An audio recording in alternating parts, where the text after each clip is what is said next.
사랑하는 우리 가족, 오늘도 엄마와 함께 화목하고 행복하세요. 오늘 나눌 하나님의 말씀은 창세기 12장 4절입니다. 이에 아브람이 여호와의 말씀을 따라갔고 롯도 그와 함께 갔으며 아브람이 하란을 떠날 때에 75세였더라. 아멘. 아브람이 말씀을 따라 떠나갑니다. 말씀을 따라갔다는 것은 순종적 차원에서 따라갔다는 것보다는 말씀의 능력에 이끌려 가는 것입니다. 사도행전 7장 4절에서도 아브라함이 갈대아 사람의 땅을 떠나 하란에 거하다가 그의 아버지가 죽음에 하나님이 그를 거기서 너희 지금 사는 이 땅으로 옮기셨느니라고 말씀하십니다. 아브라함이 하나님의 부름을 받고 하란을 떠날 때 아브라함은 75세이며 아내 사레는 65세입니다. 아직까지 대를 이을 자식이 없습니다.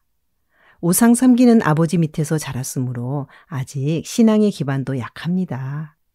이렇듯 아브라함이 하나님의 부름을 받을 때부터 믿음의 조상다운 면모를 갖춘 것이 아니라 우리처럼 결핍도 많고 허물도 많은 보통 사람이었습니다. 아브라함이 믿음의 조상이 된 것은 그의 재능이나 인간 됨됨이에 있지 않았습니다. 하나님께서 아브라함을 부르시고 그렇게 키우시겠다는 확고한 약속을 주셨기 때문입니다. 자식 없는 아브라함을 믿음의 조상으로 만들어 주실 분은 하나님이십니다. 아브라함이 우상을 섬기던 온갖 죄를 도말해 주실 분도 하나님이십니다. 우리도 하나님께 붙잡히기만 하면 아브라함처럼 될 수 있다는 확고한 약속을 성경 말씀을 통해 주셨습니다. 아브라함이 하나님의 말씀에 순종하여 길을 떠날 때 어떤 이정표도 없었습니다.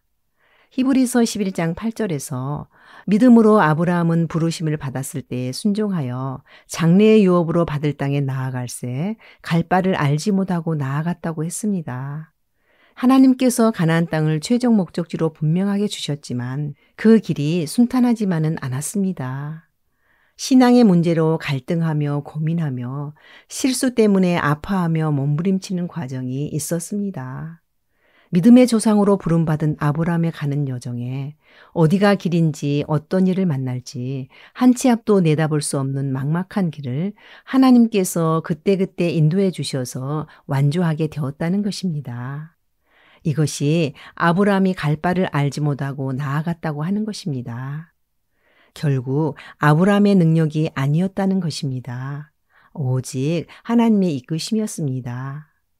갈대아 우르에서 우상 섬기던 아브라함을 불러서 숱한 훈련을 통해 독자 이삭을 바치게 되기까지 아브라함은 우여곡절을 겪으며 그 길을 완주하고 마침내 하나님의 인정을 받게 됩니다.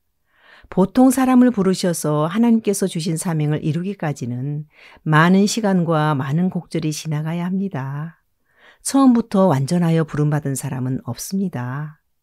믿음의 족장들 아브라함, 이삭, 야곱, 요셉의 삶에는 우리보다 더 많은 곡절이 있었습니다. 그러나 결국에 하나님은 모든 것이 합력하여 선을 이루게 하셨습니다.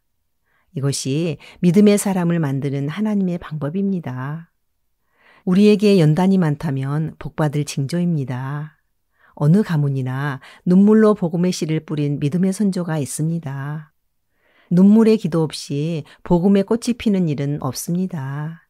우리는 그 선조들을 잊어서는 안 됩니다. 사랑하는 우리 가족, 처음 길을 내는 개척자는 힘듭니다. 고난도 있고 장애물도 있고 갈등도 많습니다. 그러나 돌아보면 고난과 갈등들이 죄의 본성을 죽이게 했고 오직 하나님만을 소망하며 갈 수 있도록 이끄시는 도구였습니다. 우리도 시작한 길 완주합시다. 완주할 수 있는 방법은 말씀 따라 가는 것입니다. 오늘도 말씀 따라 승리합시다. 아멘.